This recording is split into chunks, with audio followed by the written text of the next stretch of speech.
Hello and welcome students.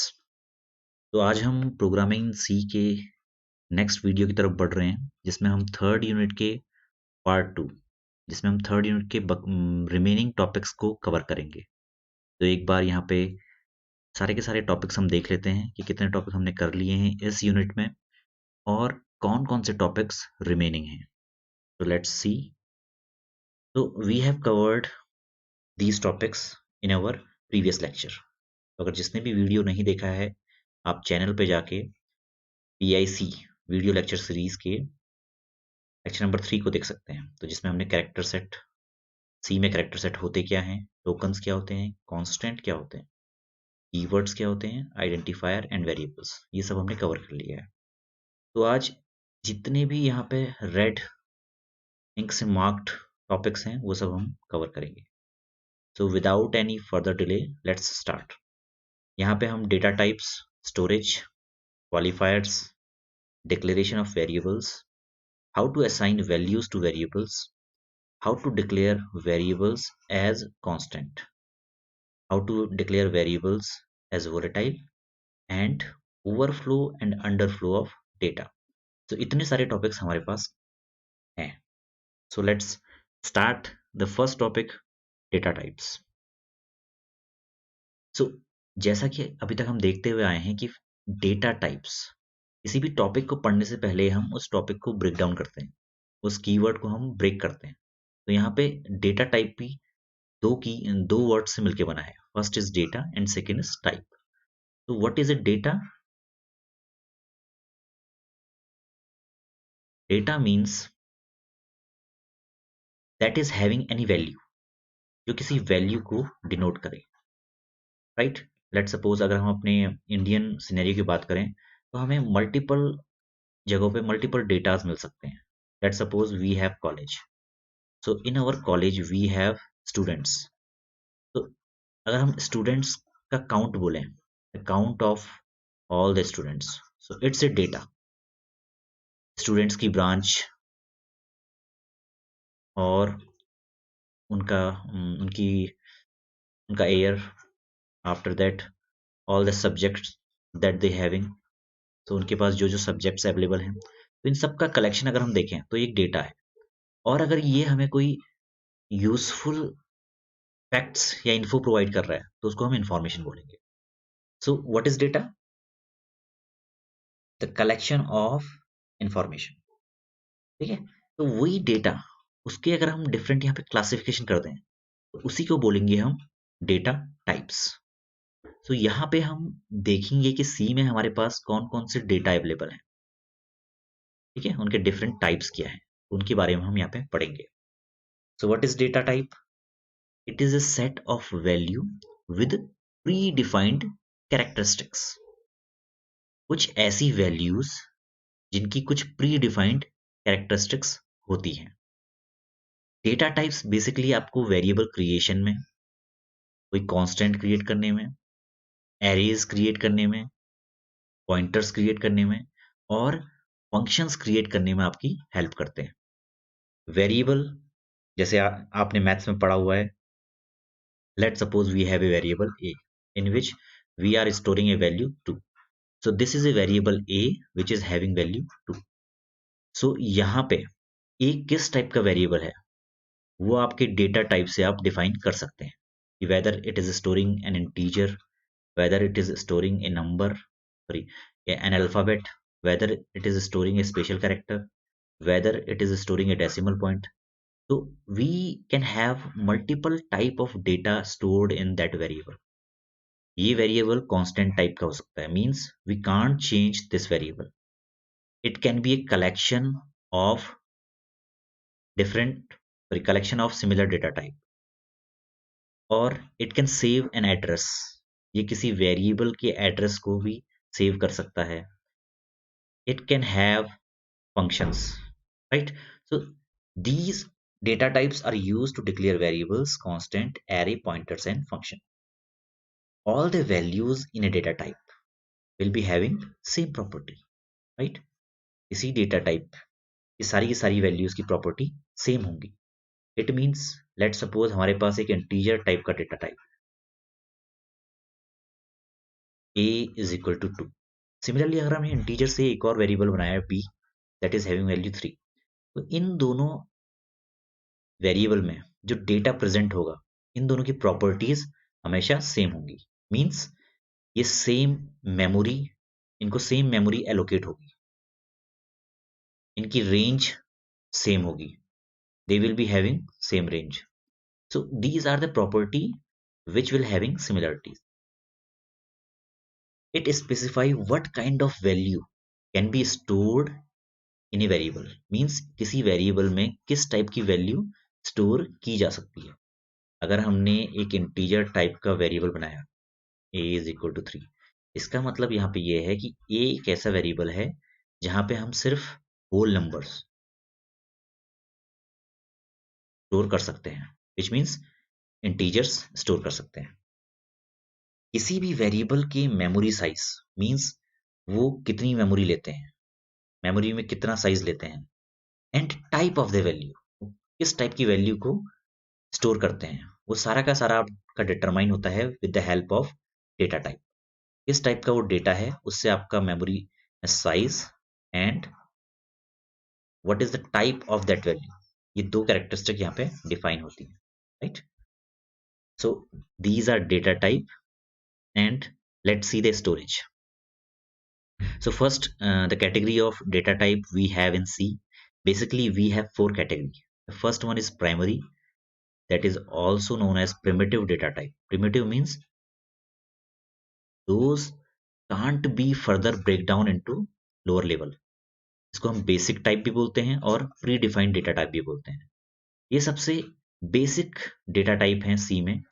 इसके example है integer. Integer means number, sorry, integer means whole number that is not in the form of decimal. जो आपके 1 2 3 ये सारे के सारे नंबर हैं, इनको हम इंटीजर में क्लासिफाई करेंगे।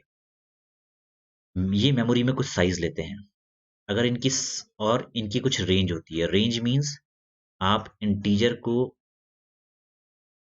किसी वैल्यू, लेट सपोज किसी वेरिएबल के अंदर आपको वैल्यू डालनी है, आपने वैल्यू डाली है 2, एक वेरिएबल है a जिसके अंदर आपने वैल्यू डाली है 2, तो अगर इस a को आपने डिफाइन किया हुआ है इंट a, तो इसमें एक लिमिटेड वैल्यू आप स्टोर कर सकते हैं। ऐसा नहीं कि आप लाखों करोड़ों में यहाँ पे वैल्यू सेव कर दें।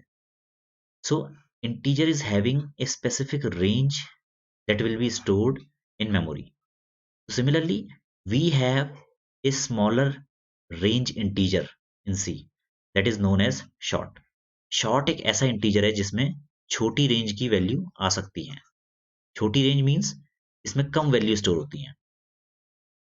और ऐसे ही एक ज्यादा वैल्यू वाला है जिसको हम बोलते हैं लॉन्ग, इसमें ज्यादा वैल्यू स्टोर हो सकती है।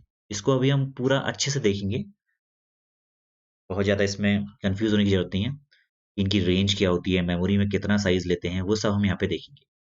यहाँ पे मेन जो फोकस करना है वो आपको ये फोकस करना है कि इसमें डेसिमल वैल्यू नहीं आ सकती। These are whole integer, whole number. The second one is used to store decimal value. तो डेसिमल वैल्यू के लिए भी यहाँ पे दो वेरिएबल, दो डेटा टाइप हमारे पास अवेलेबल है। First is float and second one is double. So float is for lower range and double is for higher range. और अल्फाबेट में जो आपके कैरेक्टर्स होते हैं A to Z, ये आपके कैरेक्टर्स हैं, और स्मॉल a to z, इनको स्टोर करने के लिए आप कैरेक्टर वेरिएबल या कैरेक्टर डेटा टाइप का यूज करते हैं। तो बेसिकली थ्री डिफरेंट यहाँ पे कैटेगराइजेशन है आपकी प्राइमरी डेटा टाइप के अंदर। First one is number, in number, sorry, first one is whole number. उसके अंदर तीन चीजें हैं, इंटीजर, अगर उसकी रेंज कम है तो short, and if it is having a long range then it is long. Similarly, second one is for decimal values. For shorter range, we have float, and for greater range, we have double. And third one is for character values. Okay. So these three basic classification of primitive data type. The second one we will be having is derived. इसका मतलब ये है कि जो भी data types आपके primary data type से एक कॉम्बिनेशन से मिलके बने होते हैं उनको हम बोलते हैं डिराइव्ड। कॉम्बिनेशन का यहाँ पे मतलब क्या है, अगर आपने लेट सपोज दो वेरिएबल यहाँ पे डिफाइन किए हुए हैं, int a and int b, दो वैल्यूज हैं जिसमें आप इंटीजर वैल्यू स्टोर कर सकते हैं। अब आपके पास ऐसा कोई डेटा टाइप हो जिसमें आप इन दोनों को ही स्टोर कर लें, ए और बी को, तो उसको बोलते हैं array. Means collection of similar data type is known as array. इसको हम डिनोट करते हैं with the help of square bracket. यहाँ पे आप इसका साइज लिख सकते हैं। मीन्स इस एरे में 10 इंटीजर वैल्यू आ सकती है। Then string, if we have collection of characters, then we will be having character array, that is character array. So this character array is also known as string, right? Third one is pointer. Pointer means, let's suppose we have a variable int a.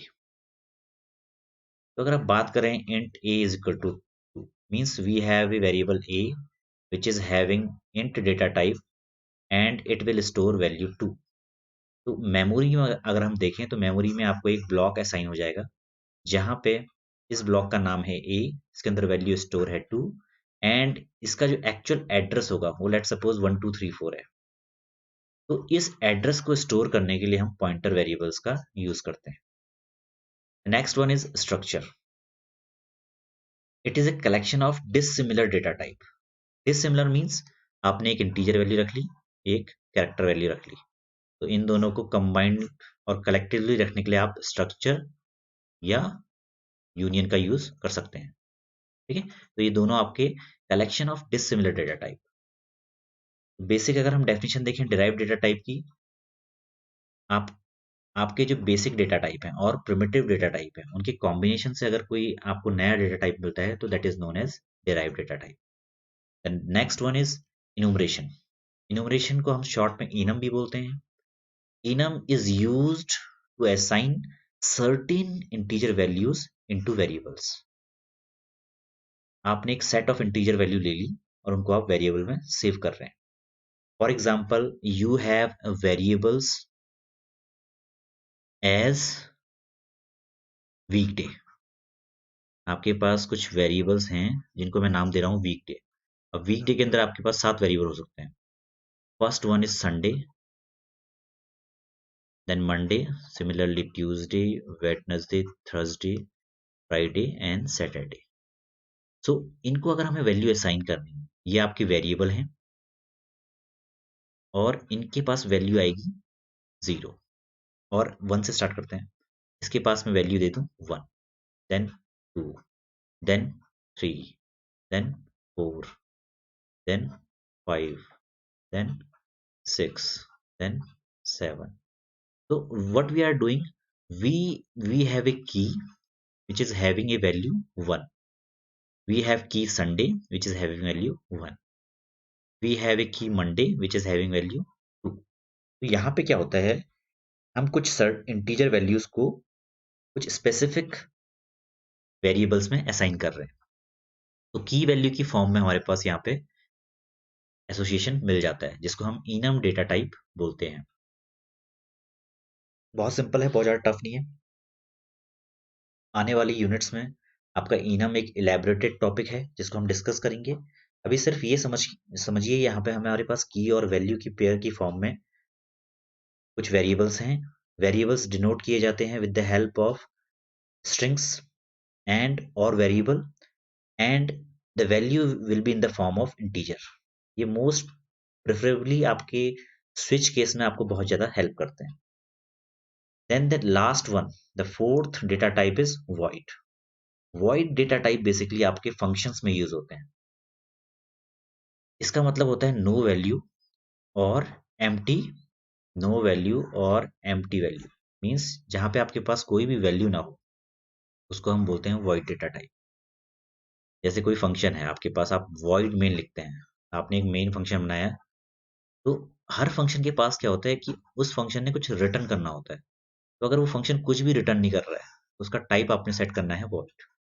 तो simply समझिए void means null, it will not return anything to the calling function, right. जो भी इस function को call करेगा उसको वो कुछ भी रिटर्न नहीं करेगा। तो this is the meaning of void data type. ये मोस्टली आपका फंक्शंस में यूज होता है That's it. So let's see the next one. First one is primitive data type. I have defined already. These are the most basic data type in C. These are already defined in the system. C द्वारा ये already defined किए हुए हैं, बस हमें इनको use करना है. These are also called built-in data types. Already built हैं, बस हमें इनको यूज करना है. We have 4 type of data type in C. Basic data type, that is integer, we have discussed already. In this we have short and long as well. After that we have floating, then double. The both will be having decimal values. Next one is character. In character we have alphabets, right?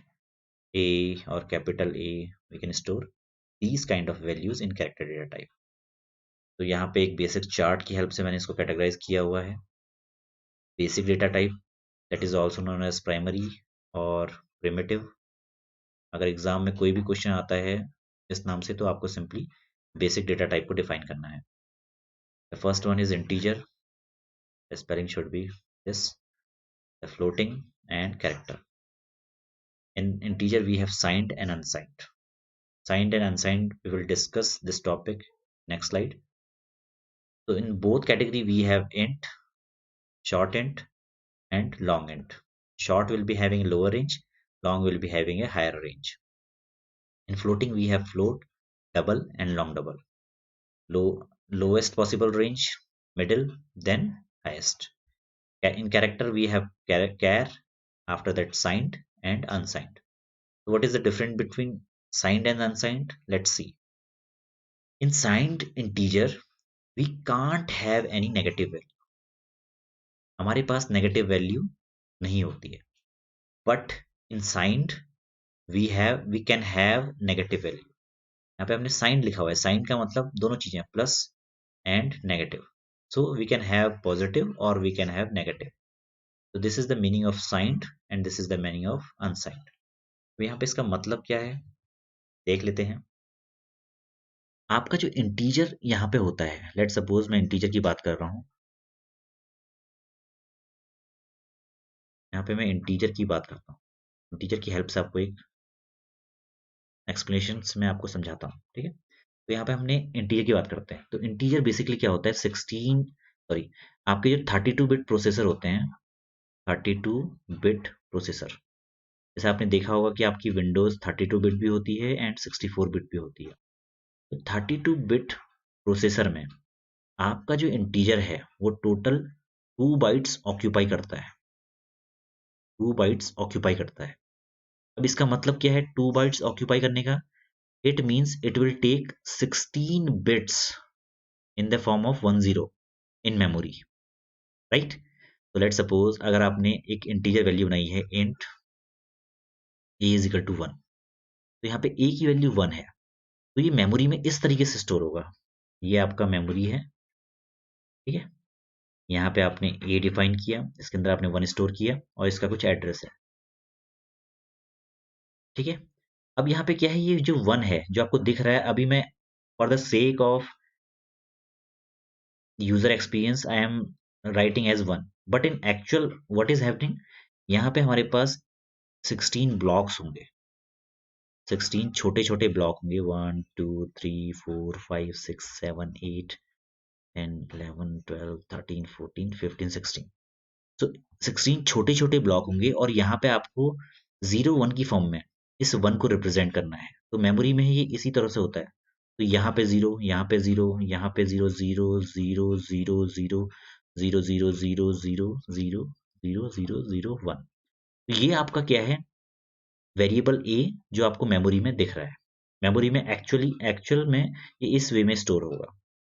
तो अब देखिए यहाँ पे इसकी range की बात करते हैं. तो 32 बिट प्रोसेसर के लिए आपका जो इंटीजर है वो 2 बाइट लेता है. It means it will take 16 byte. तो 16 byte means it can have value from -2 to the power 16 to -1. Then we have 0 to 2 to the power 2 to the power 16 -1. अब यहाँ पे हमने एक वैल्यू कम क्यों की?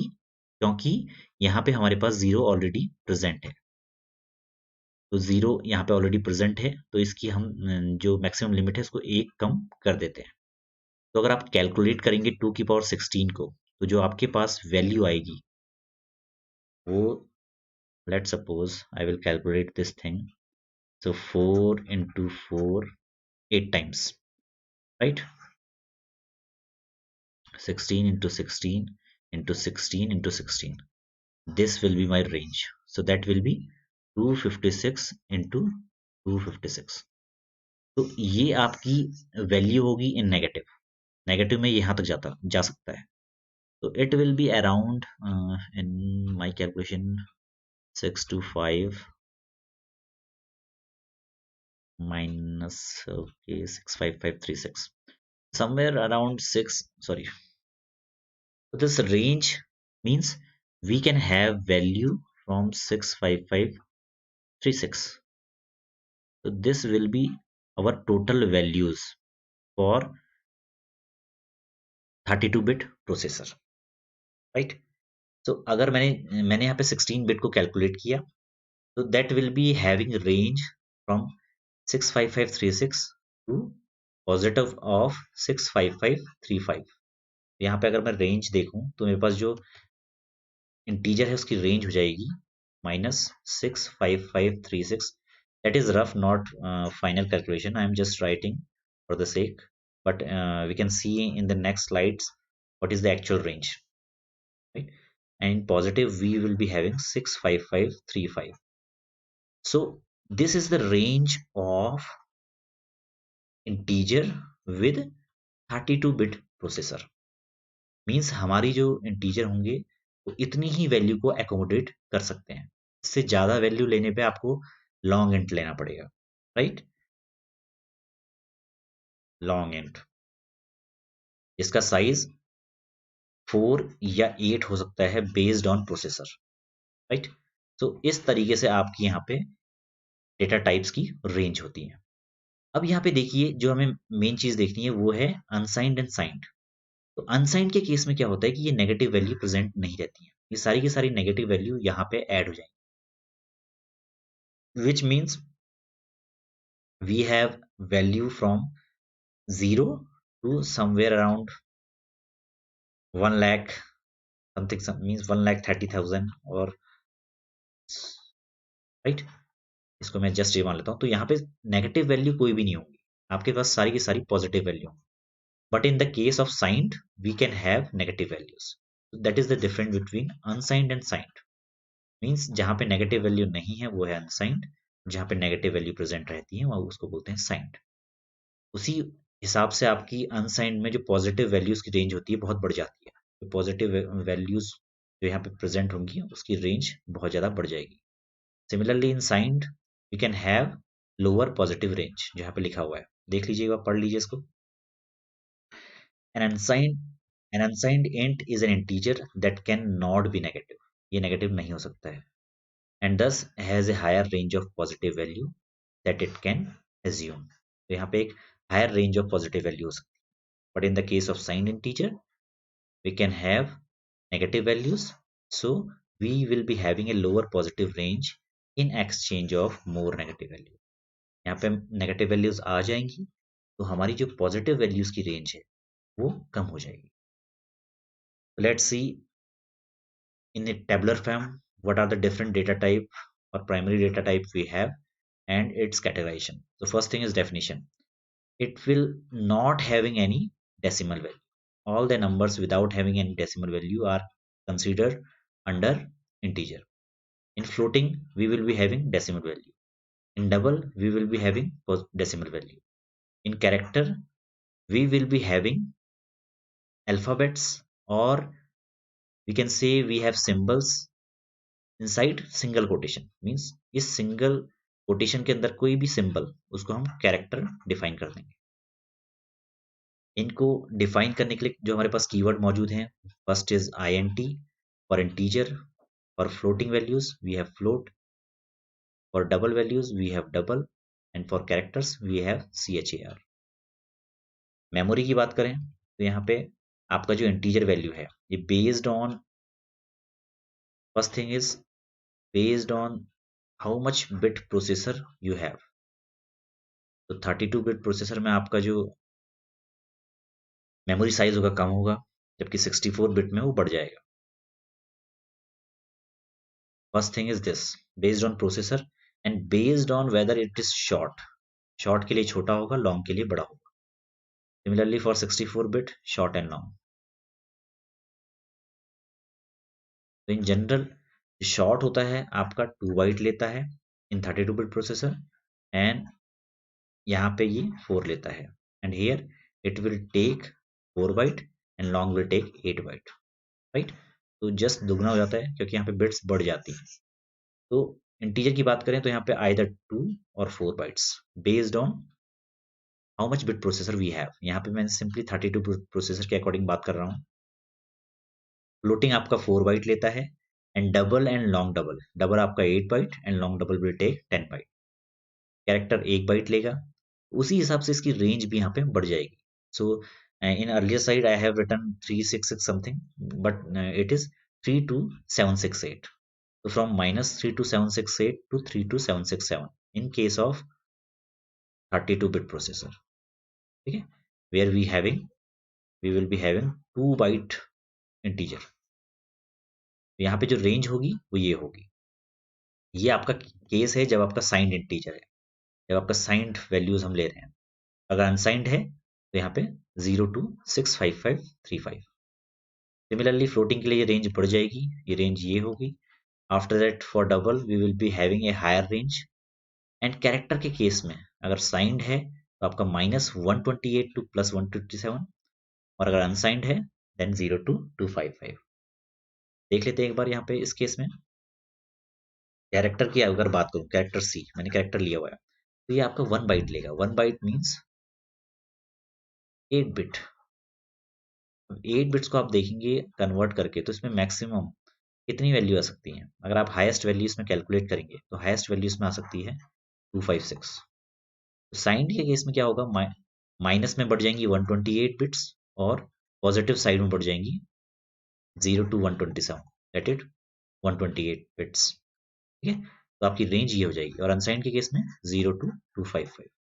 तो this is the categorization in case of character. अब नेक्स्ट आते हैं format specifier. Format specifier basically आपके डेटा टाइप को सी लैंग्वेज आपके डेटा टाइप को समझ सके, वहां पे आपके फॉर्मेट स्पेसिफायर आपकी हेल्प करते हैं।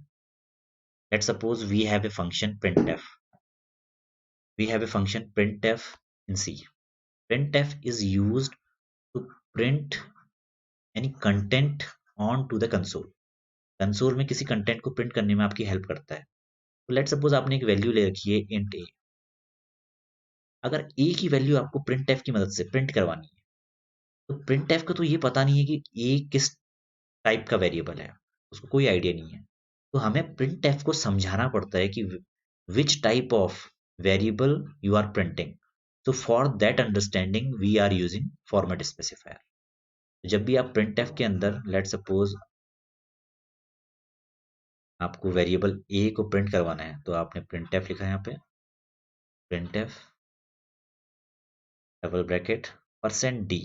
%d से आपका printf समझ जाएगा कि जो वेरिएबल ए है वो इंटीजर टाइप का है, ठीक है। तो ये फॉर्मेट स्पेसिफायर बेसिकली आपके फंक्शंस को बताते हैं कि जो भी आप वेरिएबल यूज कर रहे हैं वो किस टाइप का है। So for integer we will be having %d, for short %i, for long %u, for float %f, for long double we have %ld, for character we have %c, and for string we have %s। so these different type of format specifier we have present in C। next is type modifier। किसी data type को modify करने के लिए आपके पास कुछ modifiers available रहते हैं। तो यहाँ पे देख लेते हैं, हमारे पास शॉर्ट यहाँ पे अवेलेबल है, लॉन्ग अवेलेबल है, साइंड अवेलेबल है, एंड अनसाइंड अवेलेबल है। सिमिलरली फ्लोटिंग के लिए कोई मॉडिफायर नहीं होते हैं। डबल के लिए आपके पास लॉन्ग मॉडिफायर है, तो आपके पास डबल भी हो सकता है, लॉन्ग डबल भी हो सकता है। Similarly for character we have signed and unsigned. And we have type qualifier, means आपका इंटीजर किस टाइप का, उसके अंदर कोई हम स्पेसिफिक प्रॉपर्टी दे सकते हैं। तो उन प्रॉपर्टीज को देने के लिए आपके पास दो डिफरेंट टाइप के टाइप क्वालिफायर्स हैं। First is constant and second is volatile. इनको हम आगे जाके पढ़ेंगे। ये सभी क्वालिफायर आपके फ्लोट फ्लोट में भी लग सकते हैं, डबल में भी लग सकते हैं एंड कैरेक्टर में भी लग सकते हैं। So it's up to us whether we want these qualifier while declaring variables in C। तो नेक्स्ट देख लेते हैं। यहाँ पे जो नेक्स्ट डेटा टाइप है हमारे पास, प्राइमरी हमने देख लिए, second one is derived. Derived हमने ऑलरेडी देख लिए हैं और शॉर्ट में, क्योंकि आने वाली जो नेक्स्ट यूनिट है आपके पास वो एज इट इज पूरा का पूरा एक एरे एक यूनिट है। स्ट्रक्चर यूनियन आपके पास पूरी एक यूनिट है। सिमिलरली इनोवेशन आपके एक यूनिट का पार्ट है। तो इसको हम डिटेल में अपने आने वाले नेक्स्ट लेक्चर्स में पढ़ेंगे। सिमिलरली वॉइड डेटा टाइप मैंने आपको ऑलरेडी बता दिए हैं। ये इनका मतलब होता है नथिंग और no value. It used to specify a function which doesn't return any value. जब आपका फंक्शन कोई भी वैल्यू रिटर्न नहीं करेगा, वहां पे हम वॉइड डेटा टाइप का यूज करते हैं। And one more we have enum. इसको भी हम आने वाली नेक्स्ट यूनिट में पढ़ेंगे। इस पे आपको ज़्यादा सोचना नहीं है और ज़्यादा इसको बहुत ज़्यादा कंफ्यूज नहीं होना इस पे। इसको हम आने वाले अपने नेक्स्ट यूनिट में अच्छे से डिस्कस करेंगे। तो नेक्स्ट टॉपिक है आपका data type qualifiers. So data type qualifiers are the keywords, ये ऐसे कीवर्ड्स हैं जो यूज किए जाते हैं to modify the properties of a variable. किसी वेरिएबल, लेट सपोज आपने इंट ए यहाँ पे डिक्लेयर किया हुआ है, तो यहाँ पे पहली प्रॉपर्टी तो इसकी ये है कि ये इंटीजर टाइप का डेटा टाइप है, ठीक है। दूसरी प्रॉपर्टी क्या है, ये आपका 2 या 4 बाइट मेमोरी में स्टोर करेगा। तो यहाँ पे आपकी दो प्रॉपर्टी है। अब इन प्रॉपर्टी को मॉडिफाई करने के लिए आप इन क्वालिफायर का यूज कर सकते हैं, ऐसे कीवर्ड जिससे आपकी प्रॉपर्टी मॉडिफाई हो जाए, उनको बोलते हैं डेटा टाइप क्वालिफायर्स। तो basically we have two data type qualifiers in सी।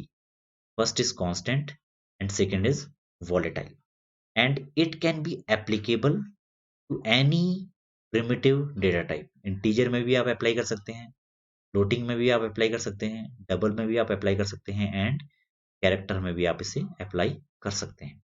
तो चलिए देखते हैं कांस्टेंट क्या है एंड वोलेटाइल क्या है। So declaring variable as constant, whenever we want that our value of variable can't be changed once it is defined, then we need to use constant before a variable। इसका मतलब क्या है, अगर let suppose आप ये चाहते हैं कि मैं एक वेरिएबल यहाँ पे डिक्लेयर करूँ इंट ए, इसकी वैल्यू मैं रख दूँ 10। अब मैं चाहता हूँ कि मेरे प्रोग्राम में इस वैल्यू को किसी भी तरीके से चेंज ना कर सकें। मीन्स प्रोग्राम में कोई भी ऐसा इंस्ट्रक्शन या कोई भी ऐसा लॉजिक जो इस वैल्यू को चेंज ना कर पाए, ठीक है। तो इसके लिए हमें क्या करना पड़ेगा, इसके आगे हमें कॉन्स्ट क्वालिफायर यूज करना पड़ेगा। तो इसके आगे अगर मैं कॉन्स्ट लिख दूंगा तो इसका मतलब ये हो जाएगा कि ये एक ऐसा वेरिएबल है जो कि पूरे प्रोग्राम में कांस्टेंट रहेगा, इसकी वैल्यू को हम चेंज नहीं कर सकेंगे। अगर हमने चेंज करने का ट्राई किया तो हमारे इसमें कंपाइलेशन एरर आ जाएगी। कंपाइलर हमें ये बोलेगा कि this value is defined as constant और it can't be changed inside program instruction। So this is the way you can use type qualifier constant। The value will be fixed and cannot be changed throughout the program। आपके पूरे programme में आप अपनी value को change नहीं कर सकते हैं। ये हमेशा आपके जब वेरिएबल आप डिक्लेयर करेंगे उस टाइम आपको लिखना पड़ेगा। तो इसका सिंटैक्स देख लीजिए। First is const, then data type and after that variable name. मतलब आपको इस तरीके से अपने वेरिएबल्स को यहाँ पे डिफाइन करना है। तो अभी हमने एक वेरिएबल ए डिफाइन किया है जो इंटीजर डेटा टाइप का है एंड जो कि कांस्टेंट टाइप का है। अगर कभी भी इस वेरिएबल को हमने जो वैल्यू असाइन की है उसको चेंज करने का ट्राई किया तो यहाँ पे एरर आ जाएगी। इसका मतलब क्या है कि लेट सपोज आपने एक वेरिएबल बनाया है कॉन्स्ट इंट ए, इसकी वैल्यू हम दे रहे हैं 110। तो अगर लेट सपोज मैं अपने प्रोग्राम में ए की वैल्यू कुछ बदल के 120 करता हूँ तो मुझे मेरा कंपाइलर यहाँ पे एरर मैसेज दे देगा। With the help of example एक बार देखते हैं। यहाँ पे मैंने एक एग्जांपल वाया प्रोग्राम लिया हुआ है।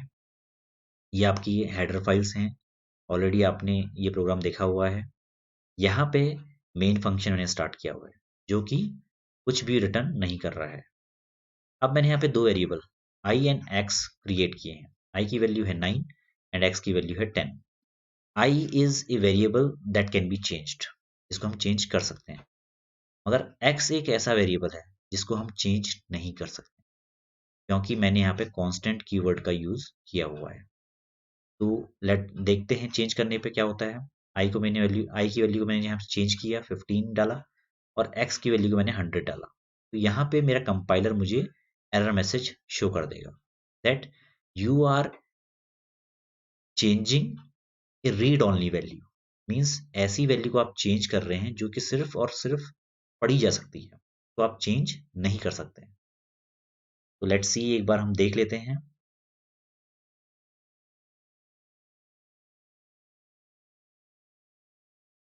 प्रोग्राम अपना एग्जीक्यूट करके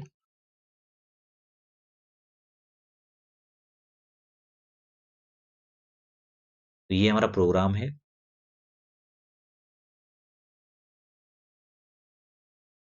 ये हमारा प्रोग्राम है, इसको एक बार रन करके देखते हैं।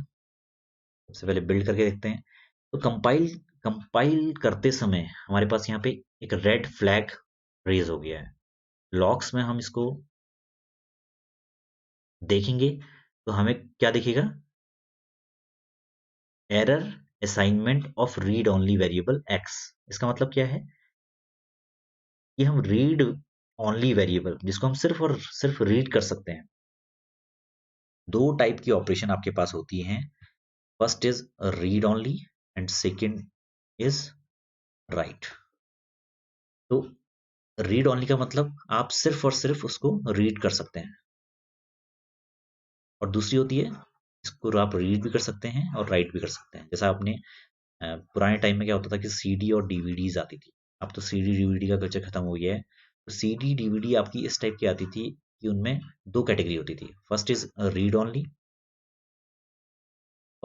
ओनली मीन्स जिसको हम सिर्फ और सिर्फ पढ़ सकते हैं, and second is read write जिसको हम पढ़ भी सकते हैं और उसको चेंज भी कर सकते हैं। तो ये एक ऐसा वेरिएबल है जो सिर्फ रीड ओनली है, मगर आई एक ऐसा वेरिएबल है जो रीड राइट दोनों है। तो यहाँ पे जो एरर आ रही है वो ये है, assignment of read only variable. देखिए लाइन नंबर 9 में assignment of read only variable x means हम एक्स को चेंज करना चाह रहे हैं जो कि सिर्फ और सिर्फ रीड ओनली वेरिएबल है। बहुत सिंपल है, आप करके देखेंगे तो आपको समझ में आ जाएगा। ठीक है, नेक्स्ट देखते हैं। नेक्स्ट जो आपका क्वालिफायर है वो है वोलेटाइल। वोलेटाइल एक बहुत इंपॉर्टेंट क्वालिफायर जो आप जनरली यूज नहीं करेंगे। वाई, चलिए देखते हैं। ये ऐसे वेरिएबल्स होते हैं, अगर हमने किसी वेरिएबल को वोलेटाइल डिक्लेयर कर दिया तो उन वैल्यूज की जो उन उन वेरिएबल की वैल्यूज को हम प्रोग्राम में एक्सप्लिसिटली चेंज नहीं करते हैं, मगर that can be changed by any external device और हार्डवेयर। इसका मतलब क्या है, लेट सपोज आपका एक वेरिएबल है int a is equal to 10। अब इस वैल्यू को आप अपने प्रोग्राम में कहीं पे यूज कर रहे हैं। ठीक है, इस लेट सपोज मैंने क्या किया कि एक प्रोग्राम लिखा छोटा सा। मैं पेंट एप्लीकेशन खोलता हूँ, यहाँ पे एक प्रोग्राम लिखता हूँ छोटा सा हल्का सा, बहुत डीप में नहीं जाएंगे हम। तो मैंने एक प्रोग्राम लिखा है यहाँ पे। लेट सपोज ये मेरी हेडर फाइल्स हैं, यहाँ पे मैं सिंपल हेडर से मैं हेडर फाइल्स दिखा रहा हूँ, ये डॉट एच फाइल। यहाँ पे मैंने वॉइड मेन लिखा, वॉइड मेन, और इसको स्टार्ट किया। यहाँ पे मैंने int a is equal to 10 कर दिया। अब मैंने यहाँ पे क्या किया हुआ है, एक लूप लिया हुआ है while a is less than 100।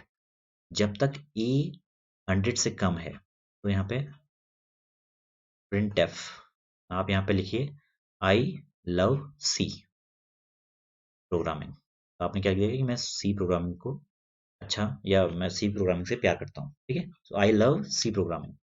तो आपने ये स्टेटमेंट यहाँ पे लिख दिया। अब आपने क्या किया, आप यहाँ पे ए प्लस प्लस करना भूल गए, मीन्स ए को इंक्रीमेंट करना आप भूल गए, ए को बढ़ाना भूल गए, और यहाँ पे आपने गेट सी एस लिखा, गेट सी एस लिखा, और आपने यहाँ पे अपना प्रोग्राम फिनिश कर दिया। तो मेन के अंदर हुआ क्या, ए इज इक्वल टू 10 है, तो ये जो लूप है आपका इनफाइनाइट टाइम्स चलेगा, because we haven't incremented value A, हमने ए की वैल्यू को बढ़ाया नहीं, और ए की वैल्यू हमेशा 10 ही रहेगी यहाँ पे। तो यहाँ पे क्या होता है कि आपका जो कंपाइलर होता है, जो सी का कंपाइलर होता है, वो आपके कोड को ऑप्टिमाइज कर देता है, जिसको बोलते हैं कंपाइलर ऑप्टिमाइजेशन, जिसको हम बोलते हैं कंपाइलर ऑप्टिमाइजेशन,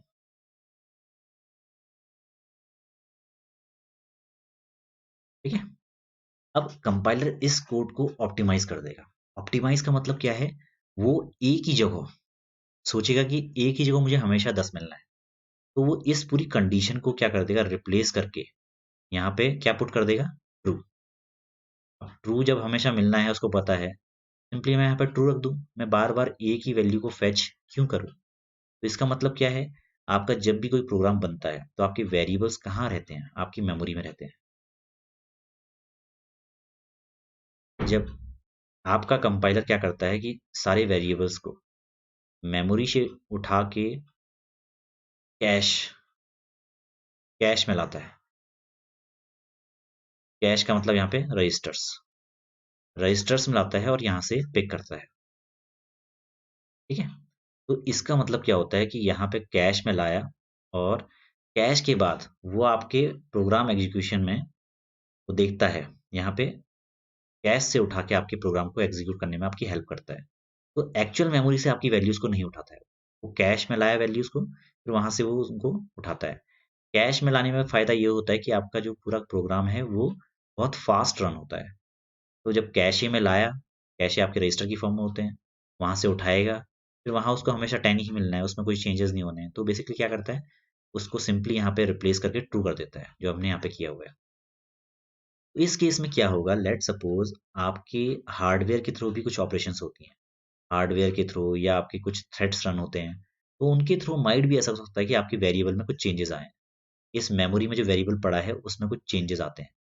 तो वो चेंजेस आ गए लेट सपोज, और यहाँ पे कैश में आपका पूरा का पूरा प्रोग्राम पड़ा हुआ है।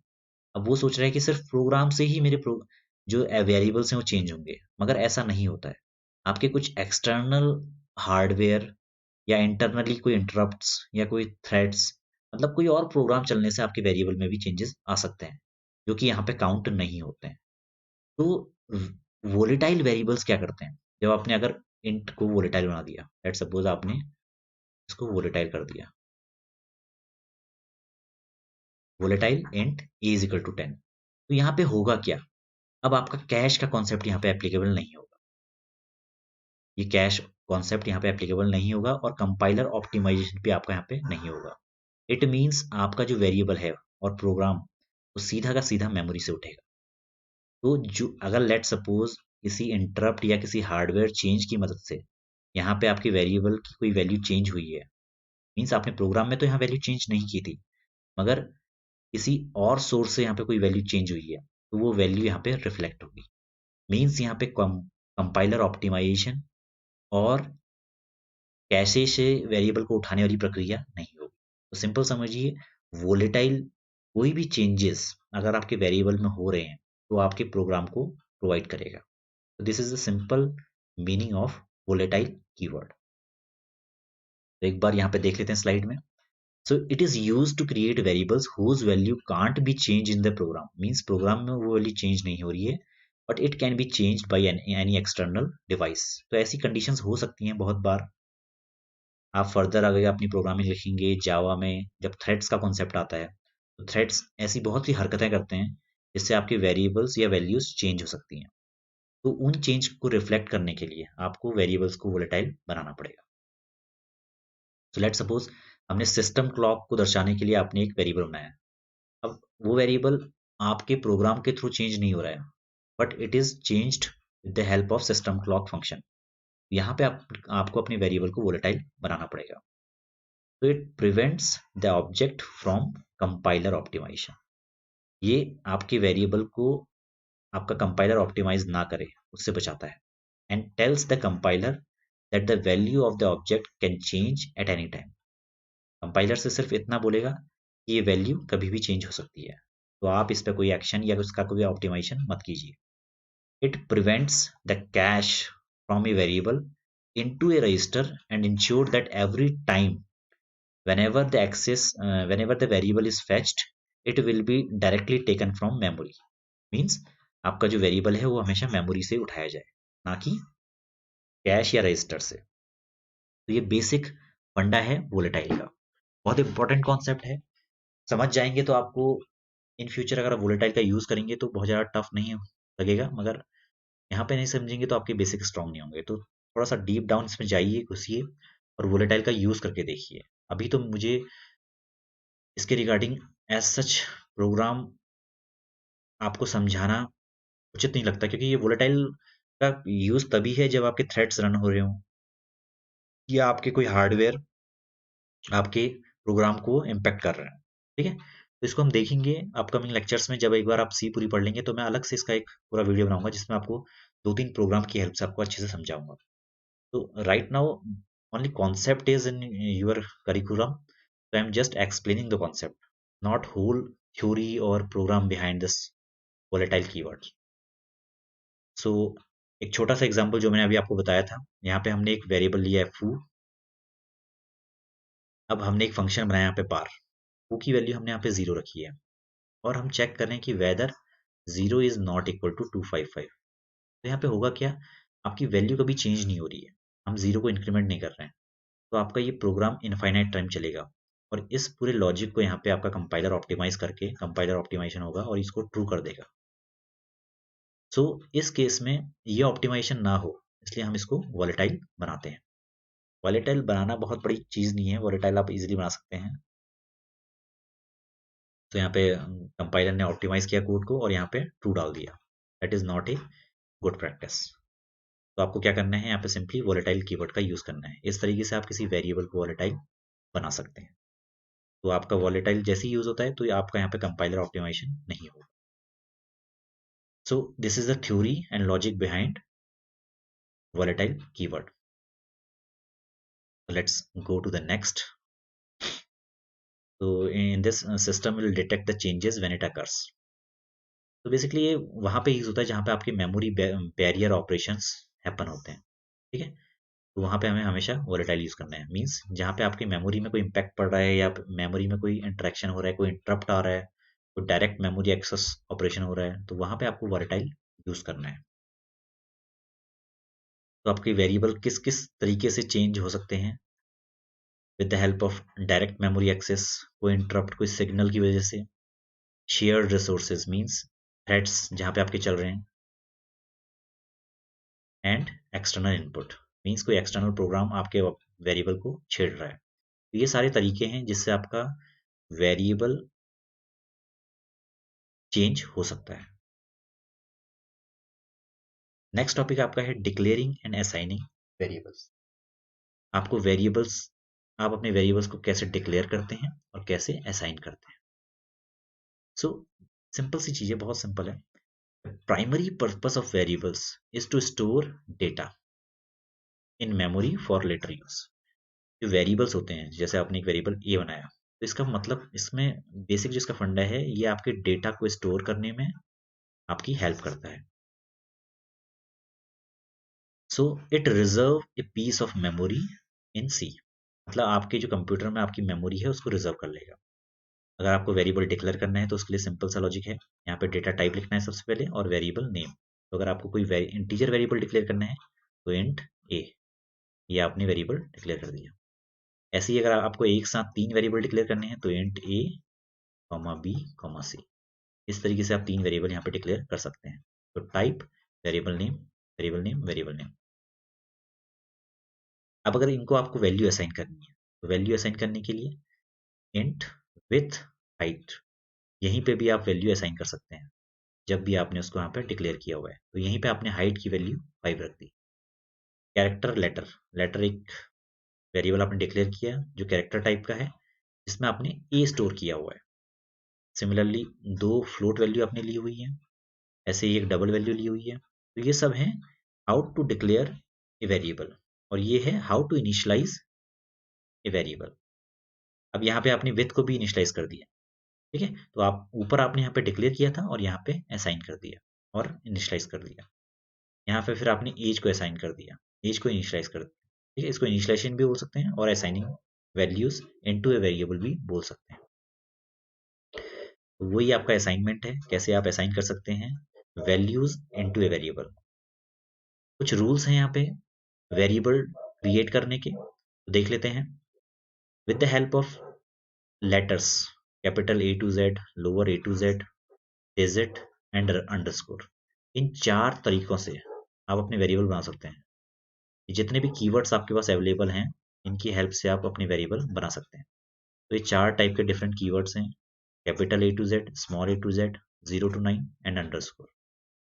दूसरा जो आपका रूल है, जो आपका फर्स्ट कैरेक्टर है वो या तो लेटर होना चाहिए, वो या अंडरस्कोर होना चाहिए। मीन्स ये और ये, आप 0 to 9 से अपने वेरिएबल स्टार्ट नहीं कर सकते। Next one is blank spaces can not be used, आप ब्लैंक स्पेस कभी भी अपने वेरिएबल में नहीं लिख सकते। स्पेशल कैरेक्टर आपके यहाँ पे अलाउड नहीं है। सी के कीवर्ड्स के थ्रू आप कोई वेरिएबल नहीं बना सकते हैं। लेट सपोज आपने यहाँ पे इंट लिखा और प्रिंटफ लिख दिया कि मैं प्रिंटफ नाम का एक वेरिएबल बना रहा हूँ, तो यहाँ पे आपका कंपाइलर आपको एरर दे देगा, क्योंकि सी ने जो प्रिंटफ है उसको रिजर्व किया हुआ है फॉर इट्स यूज। तो आप प्रिंटफ नाम का कोई वेरिएबल यहाँ पे नहीं बना सकते हैं। नेक्स्ट आपको ये ध्यान रखना है कि आपके जो वेरिएबल्स हैं वो केस सेंसिटिव होने चाहिए। Means int a with small case and int a with capital, both are different, ये दोनों के दोनों डिफरेंट होते हैं, ठीक है। ये ध्यान रखना है आपको। Values of variable can be numeric and alphabetic, जो वेरिएबल्स के अंदर वैल्यूज होती हैं वो नंबर में भी हो सकती हैं एंड अल्फाबेट में भी हो सकती हैं। Variable type can be character, can be integer, can be float, can be double, and can be void. So these are the rules while declaring any variables in C, right? तो एक छोटा सा programme है जहाँ पे हमने एक variable बनाया हुआ है एज, जिसके अंदर हमने वैल्यू डाली है 33 और उसको हम प्रिंट कर रहे हैं। तो ध्यान दीजिए यहाँ पे printf के अंदर मैंने फॉर्मेट स्पेसिफायर का यूज किया हुआ है। तो specify which kind of variables, which kind of variable I am using in our printf statement। अगर ये int age let suppose float होता तो मैं यहाँ कौन सा यूज करता, मैं यहाँ पे जो फॉर्मेट स्पेसिफायर होता मेरा चेंज हो जाता और वो होता %f। so this is the way you can create, declare, assign a variable and you can print your variable value using printf statement। Next topic is overflow and underflow of data. बहुत simple simple topic है, बहुत ज़्यादा tough नहीं है। Overflow means आपको जैसे word से ही समझ में आ रहा है, and underflow, overflow means let suppose you have a range of integer, let's suppose you have a range for short int from 3 to 768 to positive of 3 to 767। तो ओवरफ्लो का मतलब अगर आप पॉजिटिव रेंज से आगे जाते हैं, लेट सपोज आप एक वेरिएबल, एक वैल्यू यहाँ पे स्टोर करते हैं इंट ए के अंदर, मैं एज्यूम करता हूँ कि आपने एक वैल्यू असाइन की है 32770 इनसाइड योर इंटीजर वैल्यू, ठीक है। ये मैं बात कर रहा हूँ 32 बिट प्रोसेसर के लिए, यहाँ पे आपका प्रोसेसर 32 बिट है। वहाँ पे आपने एक इंटीजर वेरिएबल ए लिया है और उसमें वैल्यू असाइन की हुई है 32770। अब यहाँ पे देखिए जो 32770 है वो 32767 से बड़ा है। तो इस केस में क्या होगा, आपके पास रेंज जो अवेलेबल है वो रेंज मैंने यहाँ पे लिखी हुई है, देखिए ये है। तो आपकी अपर रेंज है 32767, लोअर रेंज है 32768। तो आपकी जो वैल्यू है वो आपकी अपर रेंज से 3 ऊपर है। तो यहाँ पे होगा क्या, यहाँ पे बेसिकली ये एक राउंड ट्रिपिंग स्टार्ट हो जाएगी। ओवरफ्लो में क्या होता है, अगर आपकी वैल्यू आपकी पॉजिटिव रेंज से ऊपर जा रही है तो यहाँ पे राउंड ट्रिपिंग स्टार्ट हो जाएगी। राउंड ट्रिपिंग मीन्स ये नेगेटिव की तरफ आएगा और नेगेटिव से 3 वैल्यूज उठाएगा। ठीक है, मीन्स -32768, -32767, -32766। तो आपकी जो वैल्यू आएगी वो राउंड ट्रिपिंग में -32766, तो वो वैल्यू आपकी यहाँ पे इस ए को असाइन हो जाएगी। अगर आप प्रिंट करने जाएंगे ए को तो आपको ये वैल्यू मिलेगी। ऐसे ही अंडरफ्लो में क्या होता है, आपकी वैल्यू अगर नेगेटिव से बाहर जा रही है तो राउंड ट्रिपिंग होके आपको पॉजिटिव में मिल जाएंगी। ठीक है, तो ये है underflow. Overflow means if your variable's value is going out of the range from positive and if you are going out of the range from negative, वो होगा अंडरफ्लो। देख लेते हैं with the help of definition। Overflow means when we are assigning a value which is more than its upper limit is called overflow। Upper limit से ऊपर अगर आप कोई वैल्यू असाइन कर रहे हैं किसी वेरिएबल को, उसको बोलते हैं overflow. And if you are assigning a value which is less than the lower limit, अगर आपकी लोअर लिमिट से नीचे है तो उसको हम बोलते हैं अंडरफ्लो। तो यहाँ पे क्या होगा, in case of integer value types overflow results wrapping towards negative side. आपकी जो पॉजिटिव रेंज वाली वैल्यू है वो रैप हो जाएगी नेगेटिव। ठीक है, जो आपकी ट्रिपिंग स्टार्ट, यहाँ से ट्रिपिंग स्टार्ट हो जाएगी। ठीक है, आपका एक पूरा राउंड लगेगा और वो नेगेटिव माना स्टार्ट हो जाएगी। Similarly underflow results wrapping towards positive, जो आपकी नेगेटिव वैल्यू है वो आपकी पॉजिटिव में आना स्टार्ट हो जाएंगी। यहाँ पे आपकी ट्रिपिंग स्टार्ट हो जाएगी। तो this is the overflow and underflow of data. यहाँ पे मैंने कुछ फंक्शंस लिखे हुए हैं। फंक्शंस थोड़ा सा टिपिकल हो जाएंगे मगर मैंने फिर भी यहाँ पे समझाने के लिए आपको बताया हुआ है कि कैसे आप वैल्यू निकाल सकते हैं। तो यहाँ पे है मिनिमम लिमिट, ओवरफ्लो के केस में हम देख रहे हैं। तो आपको लिखना है मिनिमम लिमिट, जो आपकी मिनिमम लिमिट है वो ये है, plus current value. Current value आपकी क्या है जो आपको निकालनी है, वो ये है जो आपने असाइन की हुई है, ए इज इक्वल टू, ठीक है, माइनस मैक्सिमम लिमिट जो आपकी मैक्सिमम लिमिट है, then deduct 1 from that value total. तो यहाँ पे अगर हम देखें तो इन दोनों का जो सब्ट्रैक्शन है वो हमें मिल जाएगा 3, then -1 that is equal to 2।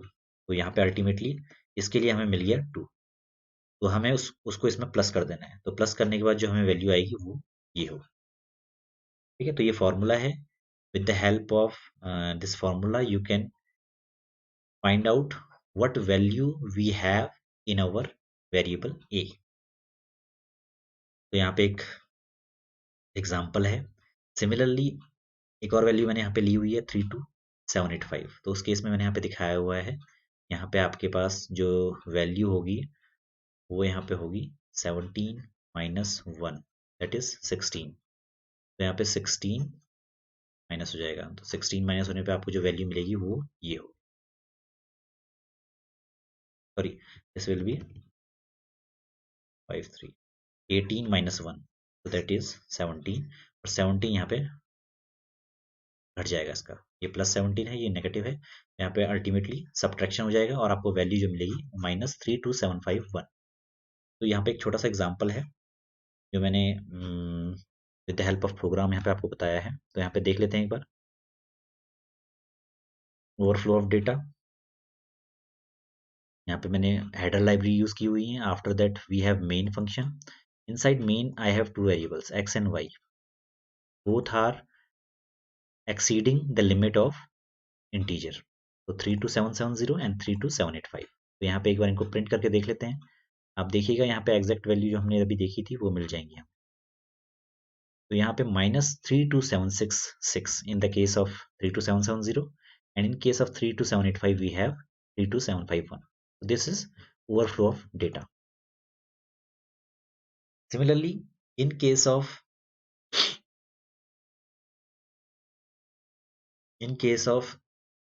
underflow, what we having formula as maximum limit यहाँ पे आ जाएगी, मिनिमम लिमिट यहाँ पे आ जाएगी, और साइंस आपके यहाँ पे चेंज हो जाएंगे, that is positive one. So this is your formula for underflow. Science आपके बेसिकली यहाँ पे कौन कौन से साइन चेंज हुए हैं, एक तो ये साइन चेंज हुआ है और ये साइन चेंज हुआ है. ऐसे मेरी बेस्ट अप्रोच तो ये रहेगी कि आप फॉर्मूला यूज ना करें, आप सिंपली उसकी रेंज देखें और कैलकुलेशन निकाल लें. अगर आपको रेंज पता है तो आप इजीली कर सकते हैं. यहाँ पे बहुत ज़्यादा फॉर्मूला ओरिएंटेड नहीं होना है. ठीक है. तो यहाँ पे मैक्सिमम लिमिट आपकी क्या है, 32767. लेट सपोज आप करंट वैल्यू ले रहे हैं -32772. तो यहाँ पे इसको रख दीजिए. देन माइनस मिनिमम लिमिट आपकी क्या है, माइनस में 32768, और यहाँ पे +1 कर दीजिए. तो आपको अल्टीमेटली यहाँ पे जो वैल्यू मिलेगी, यहाँ पे आपको देखिए, आप ये आपको जो वैल्यू मिलेगी वो मिलेगी -32768, और यहाँ पे आपको -4 मिल जाएगा. ठीक है.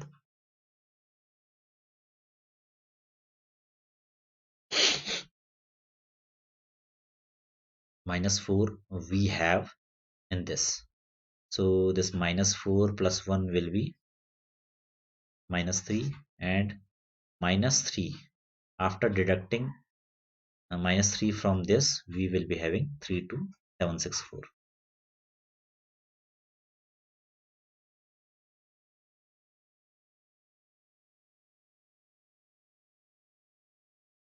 So something is wrong here.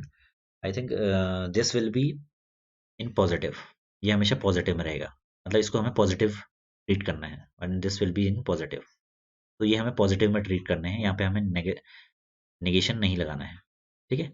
तो सिंपली इसको पॉजिटिव में लीजिए, ये पॉजिटिव में. तो यहाँ पे कितना आ गया आपका, 4 आ गया, और जब माइनस यहाँ पे आएगा तो -4 + 1, तो ये हो जाएगा -3, और -3 से आप डिडक्ट कर लीजिए तो आपके पास वैल्यू ये आ जाएगी. सिमिलरली इस केस में भी यहाँ पे इस माइनस को इग्नोर कीजिए, हमें सिर्फ और सिर्फ करंट वैल्यू और मिनिमम वैल्यू को इर्रिस्पेक्टिव ऑफ अनसाइंड वैल्यू लेना है हमें. ठीक है. तो यहाँ पे क्या आ जाएगा आपका, 9668 डिडक्ट करेंगे तो 22 आ जाएगा, और इसको अगर हम ओपन करेंगे तो -22 + 1, ये आ जाएगा -21, और डिडक्ट करने के बाद आपके पास वैल्यू जो आ जाएगी 46. तो this will be our final value. With the help of program मैंने यहाँ पे आपको दिखाया हुआ है. एक बार प्रोग्राम में जाके देख लेते हैं अंडरफ्लो करने पे क्या होता है. तो इस अंडरफ्लो को अगर मैं एग्जीक्यूट करूंगा तो विल बी हैविंग 32764 and 32746.